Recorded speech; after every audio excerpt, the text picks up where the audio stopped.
Hello and welcome everyone. In today's video, I will be discussing installation of tachometer. So starting on, as I mentioned in my previous video, it can be installed in place of ignition switch or it can be mounted on handlebar, and I will be discussing both. So first thing first, if you want to install it in place of your ignition switch, then after removing ignition switch, you will have to enlarge the hole diameter. Now to enlarge hole diameter, the easier way is to machine it on a lathe. If you have headlamp casing dismantled like this one I have here, or can be done in place using these grinding stones with a drill. Once you have enlarged the hole, repaint the exposed metal surface. If you are painting it in place, make sure to mask the surroundings like this using masking tape. Also, it's a good idea to keep a rag soaked in thinner to remove any excess paint. Once the paint is fully dried, fit the tacho and secure it with securing clamp. Alright, so after all this hassle, you have fitted the tacho in place of ignition switch, and if you want to skip all this, then simply mount it on your handlebar.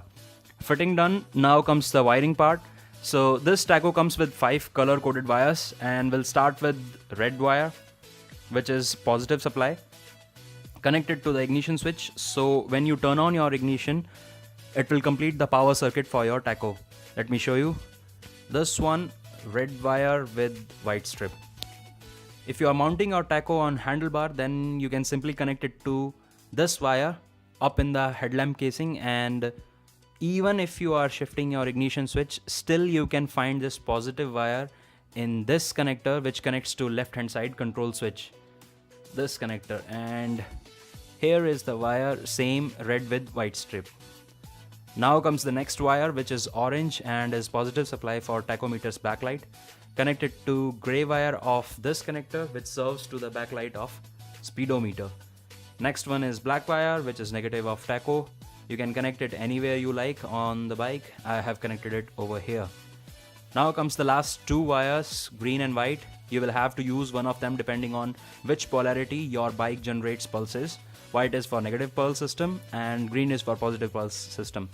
Since this bike works on positive pulse system, I have used green wire. So first isolate white wire, then connect green wire to positive of HT coil, and this is where you will have to run an additional wire all the way back to HT coil. In my case, this is the wire and it is running inside the wiring harness below the fuel tank and all the way back to the HT coil. Now there is one more possibility like I have done. Let me show you. I have connected it to this wire which comes from CB point using dual female connector. It's the same thing and you can connect it to whichever point you like. Lastly, shifting the ignition switch, and for that you will have to untie entire wiring harness and channel all 4 wires all the way back to wherever you want to shift the ignition switch. So that is all regarding installation.